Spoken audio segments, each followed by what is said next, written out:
नमस्कार मंडळी, स्वागत आहे तुमचं कलाकृती मराठीमध्ये। तर आज आपण पाहणार आहोत महाराष्ट्रातील गावरान डांगर स्पेशल रेसिपी। तर ही रेसिपी करताना आपण उडीद डाळ स्वच्छ पुसून घ्यावी आणि तव्यावर टाकून चांगली गरम लालसर होईपर्यंत भाजून घ्यावी। आता आपण साहित्य पाहूया।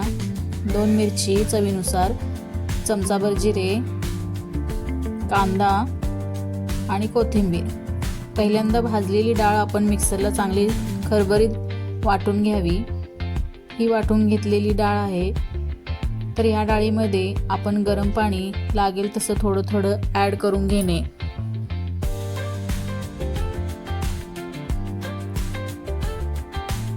गरम पाणी घातल्यानंतर ही डाळ आपण अर्धा तास भिजत ठेवणार आहोत। त्याच्यामुळे थोडा एक्स्ट्राच पाणी घाला, कारण नंतर डाळ भिजताना ती शोषून घेते।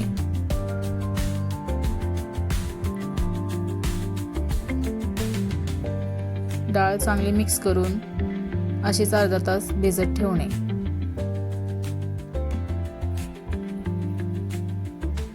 तोपर्यंत चॅनेलवर नवीन असाल तर चॅनेलला लाईक, शेअर आणि सबस्क्राईब करायला विसरू नका।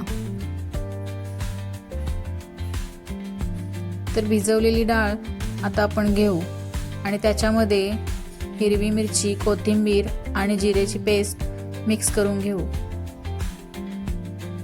आणि आपला कांदा सुद्धा त्याच्यामध्ये ॲड करायचा आणि चवीनुसार मीठ टाकून चांगलं मिक्स करून घ्यायचं।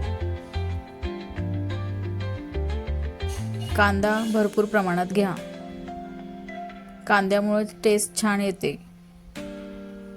ह्या रेसिपीला ना गॅसची गरज आहे ना तेलाची गरज आहे, पटकन तयार होते आणि आपल्या घरातील लोक एक्स्ट्रा 2 भाकरी खातील एवढी छान टेस्ट या डांगरची लागते। ही महाराष्ट्रातील खेडोपाड्यातील स्पेशल रेसिपी आहे। चला तर मंडळी, झाली आपली रेसिपी तयार। आपण ही अशीच आपल्या भाकरीसोबत खायला छान लागते। तुम्ही पण बनवा, खा, मस्त रहा आणि स्वस्थ रहा।